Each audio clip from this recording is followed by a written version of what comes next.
বাংলা নববর্ষ 1432। এই দিনটা হাজার বছর ধরে পালিত হচ্ছে। বড় বড় মনীষীরা এই দিনটা পালন করে গেছে। আজ বাংলাদেশ জাতীয়তাবাদী দল তারাও শরীক হয়েছে, আগেও ছিল, বর্তমান আছে এবং ভবিষ্যতেও থাকবে ইনশাআল্লাহ। আমরা দেখতে পাচ্ছি একটি বড় ব্যানার নিয়ে শহীদের সৈনিকেরা দাঁড়িয়ে গেছে। একটি শোভাযাত্রা নিয়ে সারা শ্রীপুর প্রদক্ষিণ করবে।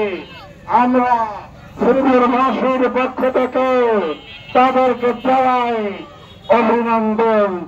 শুভ বাংলা নববর্ষ।